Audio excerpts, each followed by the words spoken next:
मुगीरी साहब, सबसे पहले तो ये बताएं कि इतनी वैकेंसीज क्यों खाली पड़ी हुई हैं? क्या इन असामियों को पुर करने की कोशिश नहीं की गई कभी? बिस्मिल्लाहिर्रहमानिर्रहीम। मिस फरजाना, जैसे आपने बताया कि इस वक्त सिंध गवर्नमेंट में कोई 2.5 लाख से ज़्यादा वैकेंसीज खाली हैं। वो असामियाँ जो मुख्तलिफ महकमों में काफ़ी सालों से खाली हैं, क्योंकि सरकार की जानिब से पुर करने की कोशिश तो की जाती है, लेकिन जब वो देखते हैं कि ख़जाने का हाल क्या है तो इस हिसाब से वो ठंडे हो जाते हैं। और बजट के दिनों में ऐसा होता है कि हर बजट में वज़ीर आला साहब या वज़ीर ख़जाना साहब जो हैं वो तकरीर में कहते हैं इस साल हम 50,000, 60,000, 70,000 जो है मुलाजमतें फराहम करेंगे। तो सारा साल ये जो लोग बेरोज़गार हैं, जो जिन्होंने हाल ही में ग्रेजुएशन, पोस्ट ग्रेजुएशन या इससे ज़्यादा और तालीम हासिल की है, तो वो इंतज़ार करते हैं कि कब इश्तिहार आ रहा है, कब इश्तिहार आ रहा है, हम अप्लाई करेंगे, लेकिन होता नहीं है। इसी दौरान ये ज़रूर हुआ है कि महकमा तालीम में कोई 5-7 सालों में 60,000 से ज़्यादा असातिज़ा और दीगर जो है जो क्लर्कल साइड या एडमिनिस्ट्रेशन साइड पे उनको भर्ती ज़रूर किया गया है, वो IBA के ज़रिए। इसके अलावा सिंध पब्लिक सर्विस कमीशन के ज़रिए जो असामियाँ हैं 16 ग्रेड की, 17 ग्रेड की, वो भी भर्ती किए जाते हैं। ठीक है। वो 2-4 हज़ार, 5 हज़ार, 8 हज़ार, 10 हज़ार ज़्यादा से ज़्यादा होता है। लेकिन उसके साथ ही 15-20 हज़ार, 30 हज़ार हर साल मुलाजमीन रिटायर भी हो रहे हैं। तो जैसे जैसे रिटायर होते जा रहे हैं तो एक तरफ वो वैकेंसीज खाली होती जा रही हैं, दूसरी तरफ जो वैकेंसी ऑलरेडी थी, तो ये सब मिलके 2.5 लाख से ज़्यादा वैकेंसीज अब खाली हो चुकी है। इस वक्त सिंध गवर्नमेंट में जो मुलाजमीन और अफसरान की मजमूई तादाद है वो 7.5 लाख से ज़्यादा है। अच्छा। इस वक्त जो काम कर रहे हैं वो 5,04,000 है। जी ठीक है। अच्छा मुगीरी साहब, आपने जिक्र किया कि सिंध सरकार का खजाना जो है वो बहुत ज्यादा बोझ बर्दाश्त करता है, तो इतने अफराद भर्ती कैसे किए जाते हैं फिर? देखिए, सरकार का काम नौकरी देना नहीं है, सरकार का काम रोजगार के वसाइल ज़रूर पैदा करना है। लेकिन बड़ी बदकिस्मती है कि हमारे यहाँ जो है वो सरकारी नौकरियों पे लोग भी जो है इंतज़ार करते रहते हैं और सरकार भी नौकरियों के बहाने लोगों से वोट लेते हैं। बड़े से बड़ा नारा होता है रोज़गार का, वो भी सरकारी नौकरियों का। तो इस तरह से वो जब इलेक्शन के दिन आते हैं तो ये अनाउंस करते हैं हम आपको नौकरियां देंगे, इतनी नौकरियां देंगे। तो जो पढ़े लिखे लोग या उनके वालिदैन हैं वो इंतज़ार करते हैं कि ये जो पार्टी ने कहा है ये यकीनन हमें वो नौकरियां देंगे। ठीक है। तो इतनी नौकरियां ये दे नहीं सकते, लेकिन ये वादे करते हैं, फिर बजट में भी पैसे रखते हैं। ऐसे नहीं है कि नहीं रखते हैं, बिल्कुल ऐसे ही है। होता क्या है, जब ये देखते हैं कि अगर हम इतनी सारी असामियां हम फिल कर दें तो सरकार ने खजाने का जो बोझ इतना बढ़ जाएगा कि इनको तरक्याती काम रोकने पड़ेंगे। मिसाल के तौर पर इस वक्त भी सिंध गवर्नमेंट के पास जो है वो 91 अरब रुपए से ज़्यादा तनख्वाहें हैं। अच्छा।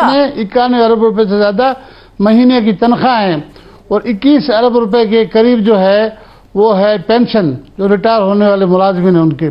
अच्छा। और साथ में कोई 11-12 अरब जो है वो जो लोन ग्रांट्स दे रहे हैं मुख्तलिफ उनको इदारों को, वो है। साथ में जो लोन लिया हुआ है उसकी अदायगी करते हैं, उसके साथ ही लोन के ऊपर जो सूद है वो भी अदायगी करते हैं। और सरकार के अपने जो खर्च हैं जिसमें बिजली के बिल हैं, इंतजामी अखराजात हैं, वो भी करने होते हैं। लेकिन तो मुगीरी साहब वो इस बात को तो इशू बना ही नहीं सकते हैं ना पैसों के हवाले से। अगर देखा जाए तो 18वीं तरमीम के बाद सिंध सरकार को अच्छी खासी रकम मिली थी, तो ये सरकारी नौकरियां क्यों नहीं दी गई हैं उन बेरोजगार नौजवानों को? बिल्कुल बात बजा है। 18वीं तरमीम के बाद अच्छे खासे पैसे मिले हैं, लेकिन मसला यह है कि सरकार के पास पैसों की इतनी कमी नहीं, लेकिन पैसे ज़ाया बहुत होते हैं। अगर सही तरीके से पैसे यूटिलाइज हो जाएं तो ये मिसाल के तौर पर इन्होंने जो इंडस्ट्रियल जोन बनाया है पूरे सिंध में, सरकारी पैसा लगा है ना। इंडस्ट्रियल जोन में अगर प्राइवेट सनतें आए वहाँ पर सारे जोन आबाद हो जाए, जैसे पंजाब में है, जैसे दीगर ममालिक में होता है, तो रोज़गार के वसाइल पैदा होंगे, तो सरकारी खजाने पे बोझ क्यों पड़ेगा? पड़ेगा ही नहीं। तो जब आप छोटे सनतें या बड़ी सनतें इस तरह की आप लगाएं ना, आपके पास पैसा है तो आप लगाएं, लोगों को रोज़गार के मौके दें। या एग्रीकल्चर वाली जो सनत है, एग्रीकल्चर आपका बैकबोन है, तो अगर उसको आप बढ़ा दें, एग्रो बेस्ड जो चीजें इनको लगानी थी पूरे सिंध में 6-7 यूनिट लगाने थे, हमने स्टोरी भी ब्रीक की थी कि वो सब के सब ऐसे पड़े हैं। अगर ये चीजें लग जाएं, हो जाएं, तो अक्सर जो नौजवान, जो पढ़े लिखे नौजवान जिनके पास रिलेटेड डिग्रियां हैं, मसलन एग्रीकल्चर की डिग्रियां हैं, लाइफ स्टाइल की है, तो उस तरफ वो चले जाएंगे, वो खप जाएंगे। बहुत सारी सनत ऐसी हैं कि लाखों अफराद लग सकते हैं। सिर्फ सरकारी नौकरी के आसरे पे ना इनको आसरा दिया जाए नौजवानों को, ना ही सरकारी खजाने पे इतना बर्डन डाला जाए। देखिए, आपके पास वैकेंसी जरूर होती है। हाँ। एक घर होता है, वहां पर फर्ज करो कि आपके पास 7-8 की गुंजाइश है, लेकिन घर वाला क्या करता है, वो कहता है 7-8 की जगह 2-3 हो, ताकि एक बचत हो, मेरा जो घर का अखराजात है वो भी ठीक चले। तो एवरेज तो ऐसे चलाया जाता है। अच्छा मुगेरी साहब, ये बताएं कि आपने कहा कि ये जो वैकेंसीज थी ये तकरीबन 7.5 लाख थी, जिनमें से 5 लाख जो है वो फिल हैं। ये बताएं कि ये जो 2.5 लाख से जायद खाली नौकरियां दस्तयाब हैं, इनमें अफसरान की कितनी गुंजाइश होगी? देखिए, पहले तो मैं बताऊं कि कौन से ऐसे डिपार्टमेंट में जहां पर इतनी ज्यादा वैकेंसीज हैं। कोई 1.25 लाख के करीब एजुकेशन महकमा तालीम में ये वैकेंसीज खाली हैं, 1.25 लाख से भी ज्यादा, और 1 लाख से ज्यादा जो है वो वैकेंसियां खाली हैं इसमें हेल्थ में, सेहत में। अच्छा। और इसके साथ महकमा आबपाशी में, इसके साथ एग्रीकल्चर में, लाइव स्टॉक में, थोड़े थोड़े महकमों में छोटे छोटे, लेकिन ज्यादा इनमें है कि 3-4 महकमे। पुलिस की 17,000 वैकेंसियां खाली है। अच्छा। तो इसमें अफसरान की होगी कोई 15-20 हजार अफसरान की गुंजाइश तो निकलती है 2.5 लाख में। अच्छा, ये बताएं कि चले फर्ज कर लेते हैं कि अगर सिंध सरकार इन तमाम खाली असामियों को पूर कर दे, तो भर्ती का क्या तरीकाकार होगा फिर? देखिए, पहले तो ये तय करना होगा ग्रेड 1 से ग्रेड 5 जो छोटे मुलाजमीन होते हैं, जिसमें चौकीदार होते हैं, जिसमें माली होता है, जिसमें ड्राइवर होते हैं, स्वीपर होते हैं, इनको तो ये डायरेक्ट भर्ती कर सकते हैं। ठीक है। और उनके लिए भी इन्होंने कमेटियां बनाई। अच्छा, हैरानगी की बात है, 1 से 5 ग्रेड के मुलाजमीन के लिए इन्होंने कई बार इश्तिहार दिया है, कोई एक बार नहीं 3-4 बार इश्तिहार भी दिया है, इंटरव्यूज भी कंडक्ट हुए हैं, लेकिन भर्ती नहीं कर सके हैं। बड़ी बदकिस्मती है कि जो गरीब लोग हैं, जो छोटे छोटे नौकरियों के लिए इश्तिहार देते हैं, फोटो स्टेट बनाते हैं, इंटरव्यू देने जाते हैं, कोई कराची आता है तो कोई किसी जगह पे, फिर भी इंटरव्यूज भी मरहला होता है, लेकिन ये भर्ती नहीं कर पाए। मुगेरी साहब, एक और मामला है जिस तरह से आपने बताया कि भर्ती नहीं कर पा रहे हैं, ये मामला मेरी समझ में नहीं आ रहा, बिल्कुल आप समझा दें अगर आप समझा सकते हैं। कि कई बार तो हमने ये सुना है कि सिंध में मुख्तलिफ महकमों में जाली भर्तियां भी की गई हैं, एक तरफ खाली असामियां मौजूद हैं, दूसरी जानिब जाली भर्तियां की जा रही हैं। ये मामला क्यों नहीं समझ आ रहा, ये हल क्यों नहीं हो पा रहा, बताइएगा। बिल्कुल आपने बजा निशानदेही की, क्योंकि जो जिले लेवल पे या डिवीजन लेवल पे या कहीं के हेड ऑफिस में भी अफसरान समझते हैं कि मेरे डिपार्टमेंट में इतनी जगहें खाली हैं। हाँ। अब सरकार की जानिब से कोई पॉलिसी नहीं, तो ये खाली जा रही हैं, तो इसको वो तरीके से, सलीके से, बगैर इश्तिहार दिए कुछ लोगों से पैसे लेते हैं, फिर आस्ता आस्ता करके उनको भर्ती करते हैं। जाली आर्डर दे दिया, जाएं आप जाके ज्वाइन करें, ज्वाइन तो करें, लेकिन उसके बाद में अगर कोई दूसरा अफसर आ जाता है, वो कहते हैं कि भाई ये तनख्वाहों का जो 2 माह पहले का जो बोझ था, फर्ज करो 5 करोड़ था, ये 7 करोड़ कैसे हो गया? हाँ। तो कहते हैं कि जी 1000 मुलाजमीन थे, तो भाई 1000 से 1200 कैसे हो गए? तो ये छानबीन करते पता लगता है ये 200 तो इजाफी आ गए। फिर उन 200 को कुछ को निकाला जाता है, कुछ रह जाते हैं, कुछ इसी तरह। आप 2008 से 2013 की जो हुकूमत थी, सबसे ज्यादा जाली भर्तियां उसमें हुई। उसमें महकमा तालीम में 2010 से 2013 तक 40-50 हजार जाली भर्तियां हुई। आपने देखा होगा कि उन लोगों ने पूरे सिंध भर में एहतजाज किए, उन्होंने अपने आप को जलाने की कोशिश की है, उन्होंने रास्ते ब्लॉक किए, कराची प्रेस क्लब पे धरने दिए। जो जाली भर्ती है, वो तो कह रहे थे कि भाई हमसे तो इंटरव्यू लिया गया, हमें तो इन्होंने जॉब्स में टाइम लिया, हम तो जॉब कर रहे हैं, हमें तनख्वाह दो। तो उसमें काफी ऐसे महकमे हैं कि अभी तक ये जाली भर्तियों का मसला हल नहीं हुआ।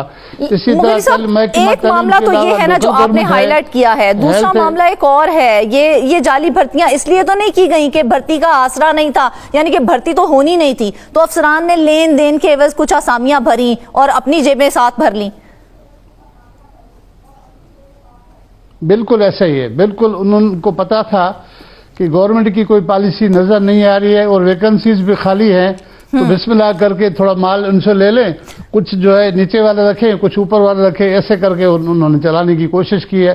लेकिन आगे चल के इनकी पकड़ाई हो जाती है जो जाली भर्तियां हैं खास तौर पर। अच्छा, जाली भर्तियों में एक और इन्होंने, हमने पिछली बार स्टोरी ब्रेक की थी कि जिले लेवल पर उन्होंने महकमा खजाना के दफ्तर जहां से तनख्वाहें आती हैं उनकी जाली आईडीज बनाई गई। फर्ज करो आपकी मेरी जाली आईडी बना के किसी पुराने बंदे का जो फोत हो गया, जो रिटायर हो गया, उसी के नाम से मेरा नाम सर के वो आईडी मुझे दी गई, उसकी तनख्वाह चलती रही। जब ऑडिट होता है, जब पकड़ होती है तो ये पकड़े जाते हैं नतीजे में। तो ये जाली भर्तियों का अगर ये ऑडिट ना हो या पकड़ाई ना हो तो पता ही ना लगे। बहुत सारे ऐसे लोग हैं अभी भी उनकी नौकरियां चल रही हैं, ना सिर्फ जाली भर्ती हुए, उनकी तरक्कियां भी हो गई और कई ऐसे हैं कि इन्होंने जाली तरक्कियां हासिल कर ली। आप हैरान हो जाएंगे, सिंध में इस तरह के भी बहुत सारे किस्से हैं। अच्छा ठीक है। अच्छा मुगेरी साहब ये बताइएगा कि आपने कहा कि ये पता तो चल जाता है ये जो इस तरह से भर्तियां की जाती हैं, तो ये हाईलाइट कैसे हुआ है ये मामला, ये सामने किस तरह से आया कि ये जो है भर्तियां की गई हैं इस तरह? देखिए, सबसे ज्यादा जो जाली भर्तियां हुई वो 2010 में हुई, महकमा तालीम में, महकमा लोकल गवर्नमेंट में, एग्रीकल्चर में, लाइव स्टॉक में, हेल्थ में और इस तरह से हुई।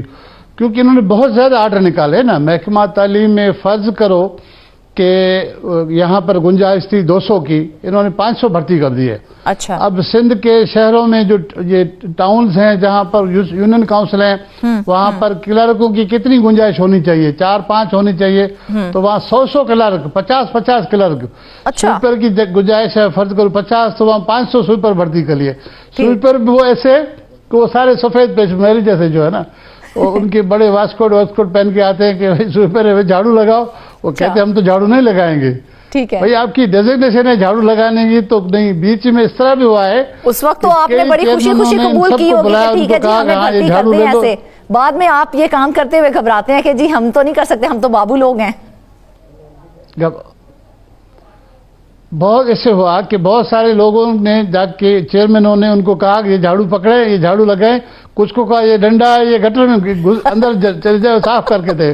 तो कुछ ने नहीं किया, कुछ ने मजबूरी से किया, और जिन्होंने नहीं किया उन्होंने कहा चलो जो पिछली तनख्वाहें मिली वो तो हजम हो गई ना, अब आइंदा नहीं है तो नहीं है, खैर है। तो इस तरह का भी सीन होता है, हमने देखा है।